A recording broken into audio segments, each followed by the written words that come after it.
का 30वां भाग है, जिसमें आप पीछे सवितर्क और निर्वितर्क नामक 2 समापत्तियों के बारे में पढ़ चुके हैं। और आज की जो समापत्ति है वो है सविचार और निर्विचार समापत्ति। बहुत ही आज का जो विषय है बड़ा ही मार्मिक विषय है। 2 सूत्र हैं, मैंने 2 सूत्रों को आज लिया है। एक तो सविचार और निर्विचार समापत्ति और एक है सूक्ष्म विषया, यानी कि जो एक 44वां सूत्र है और एक 45वां सूत्र है, सूक्ष्म विषयत्वम चालिंग पर्यवसानम। ये बहुत ही जो 45वां सूत्र है ये मतलब मार्मिक, बहुत ही रहस्यमयी और मार्मिक सूत्र है। इसमें सब कुछ है, प्रकृति और जीवन को समझने का सारा रहस्य छिपा हुआ है इसमें। फिर आप इसको जान गए तो फिर मुझे नहीं लगता है कुछ जानने के लिए बच सकता है। तो ये बड़ा ही आज का मार्मिक विषय है, तो बड़े ही तन्मयता के साथ आप लोग इसको सुने, अध्ययन करें, समझें। समझ में नहीं आता है तो आप इसके बारे में ज़रूर पूछें। तो चलिए हम शुरू करते हैं इसको। आज का जो 44वां सूत्र है उसको पढ़ते हैं पहले, फिर उसके अर्थ को जानेंगे, फिर उसकी व्याख्या करेंगे। एत ऐव सविचारा निर्विचारा च सूक्ष्म विषया व्याख्याता। अब एत ऐव, एतया एव कहा है। इससे मतलब, इसका मतलब इससे ही, जो आपने पीछे सविचार सवितर्क और निर्वितर्क पढ़ा है उसकी ही क्रम की बात ये कह रहे हैं। इससे ही मतलब जो पीछे आपने सवितर्क और निर्वितर्क समापत्ति पढ़ा है उसके बारे में कह रहे हैं। फिर जो है सविचारा मतलब सविचार और निर्विचारा मतलब निर्विचार, च मतलब और, सूक्ष्म विषया व्याख्याता, सूक्ष्म विषया मतलब सूक्ष्म विषय वाली, व्याख्याता मतलब समझ लेनी चाहिए। बहुत ही आसान इसका अर्थ है। महर्षि पतंजलि ये कह रहे हैं कि इससे पूर्व सवितर्क और निर्वितर्क नामक जो समापत्ति के वर्णन से ही सविचार और निर्विचार नामक समापत्ति सूक्ष्म विषय वाली समझ लेनी चाहिए। अर्थात जो आपने सवितर्क और निर्वितर्क समापत्ति पढ़ा वो स्थूल विषय वाला था, और ये जो सविचार और निर्विचार समापत्ति है ये सूक्ष्म विषय वाली होती है। इसे ही हम सविचार और निर्विचार समापत्ति कहते हैं। ये इसका अर्थ है। वो जो 2 समापत्तियां आपने पढ़ा अगले दिन में, वो जो है स्थूल विषय को लेकर के ध्यान किया जा रहा था, जिसमें शब्द था, अर्थ था, ज्ञान था। इसमें जो है सूक्ष्म विषय को लेकर के, तन्मात्रा जो होती हैं उनको लेकर के हम इसका ध्येय बनाते हैं, ध्यान करते हैं। तो इन 2 समापत्तियों के बारे में जानेंगे। अब इसमें बस इन्होंने इतना ही कह दिया, फिर इतने से बात समझ में नहीं आती है। फिर इसको और गहराई में जानने के लिए हमें व्यास भाष्य में जाना पड़ेगा। तो महर्षि व्यास क्या इसके बारे में कहते हैं, किस तरह से जो सविचार और निर्विचार समापत्तियां हैं। सबसे पहले तो इसमें तो वर्णन है ही नहीं सविचार और निर्विचार का, तो हमें सविचार निर्विचार को जानना पड़ेगा कि सविचार और निर्विचार है क्या, तभी हम जो है आगे का फिर जो इसमें वर्णन है तभी हम समझ पाएंगे। बाकी उन 2 समापत्तियों के बारे में तो वर्णन कर दिया है, बाकी ये 2 समापत्तियों के बारे में उन्होंने अभी वर्णन नहीं किया है। ये व्यास भाष्य में मिलता है इसका जो वर्णन है। वो समापत्ति कौन कौन सी हैं, एक तो है और निर्विचार है। तो सविचार क्या होती है उसको जानेंगे। सविचार जो होती है वो एक तरह से ऐसे समझ लीजिए कि जैसे आपने सवितर्क में पढ़ा था। सवितर्क में क्या था, सवितर्क में ये पढ़ा था कि शब्द अर्थ और ज्ञान, शब्द अर्थ और ज्ञान मतलब कि शब्द अर्थ और ज्ञान का जो आश्रय लेकर के जो हमें समापत्ति, जो हमें चित्त की जो एकाग्रता प्राप्त होती है वो जो है सविचार समापत्ति है। ठीक है, स्थूलभूत। अब इसमें सूक्ष्मभूत हो गया। तो शब्द अर्थ ज्ञान इसमें क्या होता है, सूक्ष्म रूप में होता है। इसमें किस रूप में होता है, सूक्ष्म रूप में होता है, यानी कि सूक्ष्म तन्मात्राओं के रूप में होता है। ठीक है, तो उसके द्वारा जो हमें अनुभूति होती है। या फिर महर्षि वेद व्यास जो कहते हैं उसके अनुसार से विचार का उन्होंने ये कहा है कि देश काल और निमित्तों, देश काल और निमित्तों का ज्ञान, देश काल और निमित्तों का ज्ञान रहता है तथा सूक्ष्म तन्मात्रादि विषयों का स्वरूप, इसमें केवल सूक्ष्म विषयों का ही स्वरूप प्रत्यक्ष होता है, मतलब कि साक्षात्कार होता है, तो उसको जो है सविचार समापत्ति कहते हैं। अब इसमें उन्होंने 2-3 शब्द को जोड़ा है, देश काल और निमित्त। देश काल निमित्त यानी कि जो जिस समय वो समापत्ति, देश का मतलब कि आप ये समझ लीजिए कि उस वस्तु का ऊपर नीचे दायां बायां जो भाग होता है उसको देश माना है महर्षि वेद व्यास ने। फिर उन्होंने काल माना है। काल का मतलब उन्होंने ये कहा है कि जिस समय उस वस्तु का साक्षात्कार किया गया, यानी कि अर्थ, शब्द अर्थ और ज्ञान का, ठीक है, कोई भी वस्तु उसमें ले ली गई ठोस रूप में, स्थूलभूत के रूप में। और फिर है निमित्त। निमित्त का मतलब उन्होंने ये कहा है कि जिसका उपादान कारण से उसकी उत्पत्ति हुई है। निमित्त का मतलब कि जिससे, मतलब कोई वस्तु के पीछे उसका उपादान कारण होता है जिससे उसकी उत्पत्ति हुई होती है, इसे उपादान कारण कहते हैं। तो ये कह रहे हैं कि देश काल, सविचार समापत्ति को कैसे कहते हैं कि देश काल है ना, देश काल और निमित्तों का ज्ञान इसमें रहता है सवितर्क समापत्ति में, ऐसे विचार समापत्ति में देश काल और निमित्त, ये जो दोनों बताया, तीनों का ज्ञान रहता है।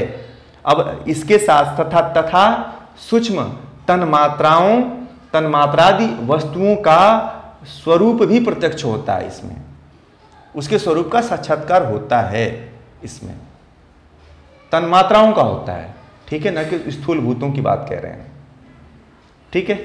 अब इसमें जैसे कि अब उसको दूसरी दृष्टि देखी जाए, सवितर्क की दृष्टि से देखा जाए, तो इसमें क्या हो रहा है कि सूक्ष्म रूप से शब्द का, अर्थ का और ज्ञान का, तीनों का जो है ज्ञान होता है, ठीक है, मगर किस रूप में होता है? तन्मात्राओं के रूप में होता है। स्थूल भूत से सूक्ष्म कौन सा होता है? तन्मात्रा होती है। स्थूल भूत जो है थोड़ा सा ठोस रूप में होता है और तन्मात्राएं जो है सूक्ष्म रूप में होती हैं। तो इसमें कह रहे हैं कि जो शब्द था, जो अर्थ था, जो ज्ञान था, वो तन्मात्राओं के रूप में प्रतीत होता है, तन्मात्राओं के रूप में उसका प्रत्यक्षीकरण होता है। तो इसी को जो है सविचार समापत्ति कहते हैं। और दूसरा जो है, इसमें दूसरे में क्या कह दिया कि निर्विचार समापत्ति में क्या कह दिया कि निर्विचार समापत्ति में जिसमें देश काल, अब निर्विचार समापत्ति में उन्होंने कह दिया कि देश काल और निमित्तों का ज्ञान इसमें नहीं रहता है। इसमें देश काल और निमित्त जो होते हैं उनका ज्ञान इसमें नहीं रहता है। उसमें तो सविचार में रहता है, निर्विचार में नहीं रहता है। क्या रहता है? नहीं रहता है। और उसके साथ साथ कह रहे हैं तथा सूक्ष्म भूत यानी कि तन्मात्रा, जो सूक्ष्म तन्मात्राएं हैं, तन्मात्राओं का जो है उसके वस्तुओं का प्रत्यक्षीकरण होता है। इसमें जो तन्मात्राएं हैं, तन्मात्राओं से संबंधित जो विषय होते हैं, वस्तु होती है, उसका प्रत्यक्ष इसमें होता है। ये इसीलिए निर्विचार समापत्ति है। इसमें कुछ बचता ही नहीं, तन्मात्रा ही बचती हैं, केवल तन्मात्राएं सूक्ष्म रूप से बचती हैं। शब्द उसमें पहले में देश काल निमित्त था, इसमें देश काल निमित्त बचता ही नहीं है, वो भी खत्म हो जाता है। जैसे सवितर्क और निर्वितर्क में था, तो निर्वितर्क में ज्ञान और अर्थ दोनों खत्म हो जाते हैं, केवल अर्थ बचता है। तो निर्विचार में भी केवल अर्थ ही रहता है, वो वस्तु रूप में रहता है, ठीक है। और सविचार में क्या होता है? शब्द, अर्थ, ज्ञान तीनों रहता है, ठीक। ऐसे समझ लीजिए, दोनों तरह से मैं आपको समझा रहा हूँ। एक तो जो इसमें शास्त्र महर्षि पतंजलि बताए हैं उस रूप में, और दूसरा जो है महर्षि वेद व्यास के रूप में। देश काल और निमित्त माना है तन्मात्राओं को कि उस परिस्थिति में वो उनका ज्ञान रहता है सविचार में, ठीक है, प्रतीति होती है, उनका साक्षात्कार होता है। और निर्विचार में इनका इनका प्रतीति नहीं होता है, इनका ज्ञान नहीं रहता है, केवल सूक्ष्म तन्मात्राएं ही रहती हैं, इनका ही प्रत्यक्ष होता है, बाकी सब कुछ मिट जाता है।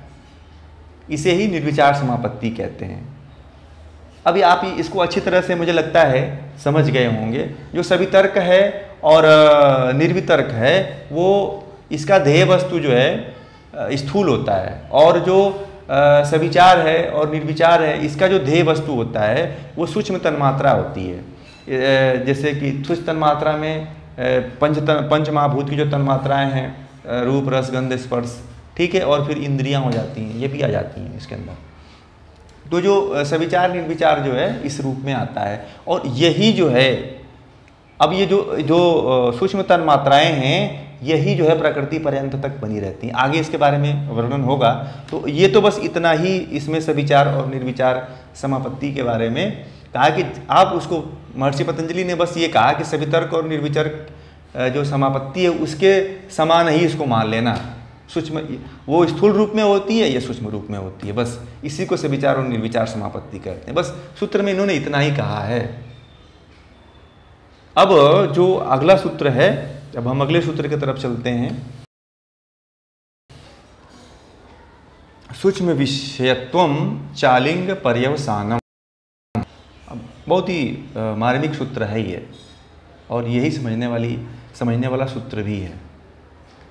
तो सूक्ष्म विषय से हम समझेंगे कि इसके एक एक अर्थ को समझेंगे। सबसे पहले तो जैसे हम प्रतिदिन के जो क्रम में जैसे चलते हैं, सूत्रों के अर्थ को, फिर उसके अर्थ को, फिर उसके व्याख्या को समझते हुए फिर इसकी व्याख्या को करेंगे हम कैसे इसको करना है।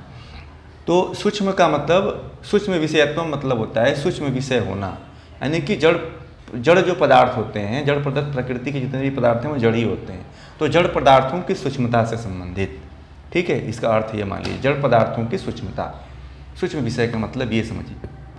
फिर जो है चालिंग पर्यवसान मतलब अलिंग पर्यवसान मतलब प्रकृति पर्यंत रहता है, प्रकृति पर्यंत होता है। चालिंग पर्यवसानम का अर्थ ये होता है कि प्रकृति पर्यंत रहता है, इसका अर्थ ये हो गया। तो इसका अर्थ हम अगर लें तो सूक्ष्म विषय होना और प्रकृति पर्यंत रहता है, इसका अर्थ अगर शाब्दिक रूप से देखा जाए तो इसका अर्थ ये बन जाएगा कि इसका जो अर्थ ये बनेगा कि जो सूक्ष्म विषय होते हैं वो प्रकृति पर्यंत तक बने रहते हैं। अब सूक्ष्म विषय की बात आ गई तो सूक्ष्म विषय को समझना पड़ेगा कि सूक्ष्म विषय है क्या। अब इसमें इसके अर्थ को जो सूत्रकार ने जो बताया है तो आप इस दृष्टि से भी समझिए। जो पीछे आपने अभी जो समापत्तियाँ, 4 समापत्तियाँ पढ़ी है तो उसको भी लेकर के इसके अर्थ को समझते हैं क्या होता है। तो उसका अर्थ ये होता है कि जो पूर्व सूत्र में सविचार और निर्विचार का ध्येय विषय सूक्ष्म बताया है, वह सूक्ष्म विषय तन्मात्राओं से लेकर मूल प्रवृत्ति तक, मूल प्रवृत्ति मतलब सतरजतम तक रहता है, ठीक है। जो अभी इसमें कहा है कि जो सूक्ष्म विषय होते हैं वो जब तक व्यक्ति रहता है मूल प्रवृत्ति तक, मूल प्रकृति तक बना रहता है, और इसी से हमारे प्रकृति का निर्माण होता है। अब आपको हम बहुत शुरू में पहले बताए थे, जो लोग शुरू से जुड़ रहे हैं उनको शायद प्रकृति के विकास, सृष्टि क्रम के विकास क्रम को मैंने समझाया था, तो मैं शायद उसको एक बार समझा रहा हूँ, फिर इसको आपको समझ में आएगा ये कहाँ से कैसे होता है। सूक्ष्म विषय कहाँ से, कोई नई चीज़ तो नहीं आ गया, ये क्या है सूक्ष्म विषय, और लिंग क्या है, अलिंग क्या है, इसके बारे में हम जानेंगे। बहुत ही मार्मिक ये सूत्र है और बहुत जानने लायक जो सूत्र है ये है। तो फिर आप ये पूरे सृष्टि क्रम को समझ जाएंगे कि हमारा जीवन, ये अस्तित्व, ये पृथ्वी, ये हमारा, ये प्रकृति, ये हमारा शरीर, ये हमारा जीवात्मा, ये क्या है। आपको उसमें भेद दिखने लगेगा, उसमें अंतर दिखने लगेगा, दूरियां दिखने लगेगा, फासला दिखने लगेगा कि कितना दूरियां हैं, और हम इसको कैसे हम अपना हमें दुख हो रहा है। इसी कारण हमें ये कितना कठिन है इससे छूटना, जब तक कि हमें ज्ञान नहीं होता है, जब तक कि हम इसको प्रत्यक्ष रूप से लग करके नहीं ज्ञान ले पाते हैं, तब तक इससे छूटना बड़ा मुश्किल हो जाता है। तो अब सबसे पहले सृष्टि क्रम को समझिए। प्रकृति जो है मूल तत्व है, ठीक है। प्रकृति से जो है सारे तत्वों की उत्पत्ति होती है, ठीक है। प्रकृति से जो है महत्व जो है बुद्धि, सबसे पहले महत्तत्व उत्पन्न होता है। महत्तत्व को लिंग भी कहा गया है, ठीक है। महत्तत्व को, महत् से जो है अहंकार उत्पन्न होता है। अहंकार से सत रज तम, ये 3 प्रकृति के जो गुण हैं, जो अभी आपको बताया कि जो मूल प्रकृति है सत रज तम से बनी हुई है, ये उत्पन्न होते हैं। तीनों से जो है सत रज तम, तीनों से अलग अलग तत्व की कैसे उत्पत्ति होती है। सत्व तत्व से जो है मन की उत्पत्ति होती है, 5 ज्ञानेंद्रियों की उत्पत्ति होती है और 5 कर्मेंद्रियों की उत्पत्ति होती है।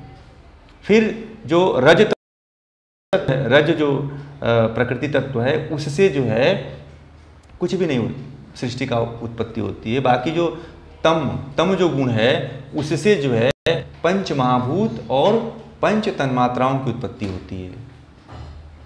ये तो सीधा एक स्क्रैच था प्रकृति सृष्टि के विकास क्रम का।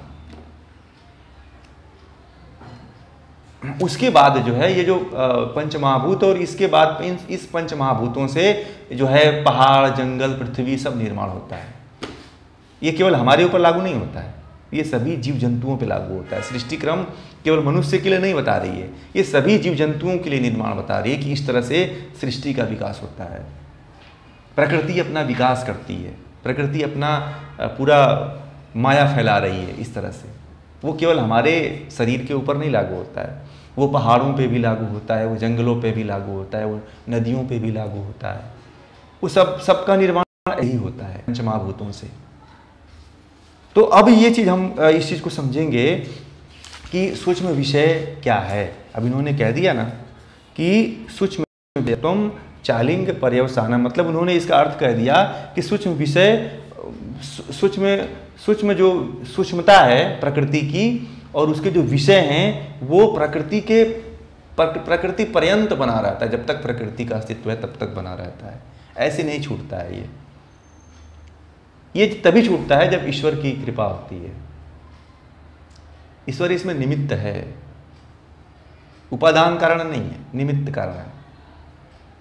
अब इसको समझेंगे हम। व्यास जी ने भी इसको कहा है कि प्रकृति, ईश्वर जो है निमित्त बना रहता है इसमें, इसका उपादान कारण नहीं है। जैसे कि आप 5 महाभूत ले लीजिए। अब सूक्ष्म चीज को समझते हैं कि इसमें सूक्ष्म विषय क्या है। तो जो ठोस जो स्थूल भूत है वो पृथ्वी है, जल है, अग्नि है, वायु है और आकाश है। ये स्थूल भूत है, आप सब लोग जानते हैं कि इससे हमारा शरीर बना हुआ है 5 महाभूतों से, ठीक है। अब इन 5 महाभूतों से 5 तन्मात्राओं की, अब 5 महाभूतों से भी सूक्ष्म विषय क्या है? 5 महाभूतों से सूक्ष्म विषय क्या है? 5 तन्मात्राएं हैं। वो कौन कौन सी हैं? पृथ्वी की तन्मात्रा गंध है, जल की तन्मात्रा रस है, भूमि की तन्मात्रा यानी कि अग्नि की तन्मात्रा रूप है, और फिर वायु की तन्मात्रा जो है वो स्पर्श है, और आकाश की जो तन्मात्रा है जिससे आकाश बना हुआ है वो शब्द है। ये तो सूक्ष्म हो गया, पृथ्वी के सूक्ष्म विषय हो गए। और फिर इससे भी सूक्ष्म क्या हो सकता है? इससे भी सूक्ष्म विषय क्या हो सकता है? तो महर्षि पतंजलि ये कह रहे हैं कि इससे भी सूक्ष्म विषय क्या है? अहंकार है। इससे भी सूक्ष्म विषय अहंकार है। और अहंकार से भी सूक्ष्म विषय क्या है? लिंग मात्र है। अहंकार से भी सूक्ष्म क्या है? लिंग मात्र है। जो अभी हम आपको चित्र बताए थे उसी का उल्टा हम कर रहे हैं, उसी को उलट रहे हैं। तो उसका क्या हो गया? लिंग मात्र जो है, जो महत तत्व है वो अहंकार से भी सूक्ष्म है। बुद्धि जो है अहंकार से भी छोटी है, सूक्ष्म है। और उससे भी सूक्ष्म क्या है? अलिंग है। अलिंग मतलब प्रकृति है। प्रकृति का कोई उपादान कारण नहीं है।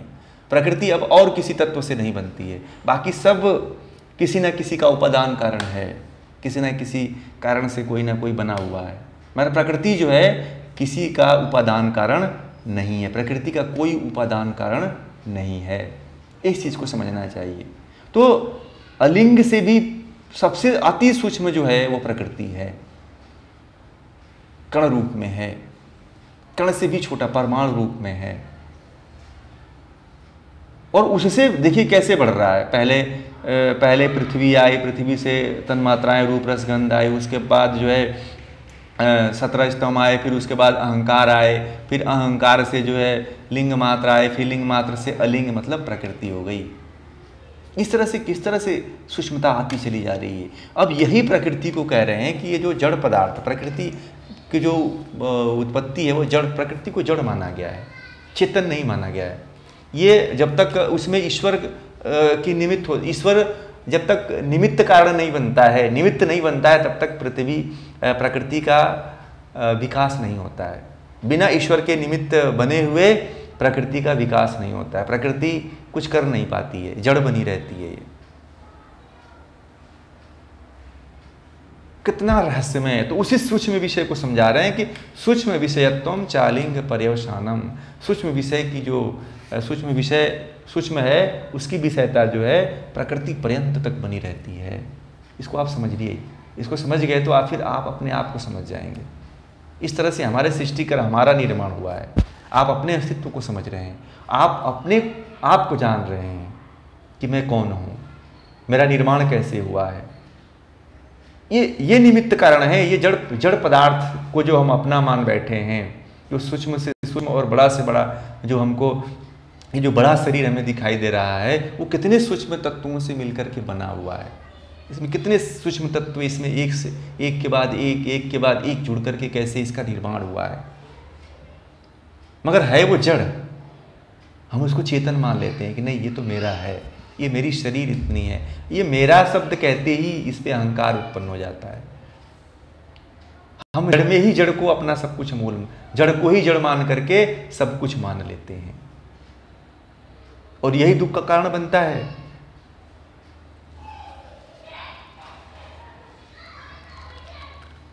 पुरुष जो हम जीव ईश्वर है वो प्रकृति का उपादान कारण हो सकता है ना,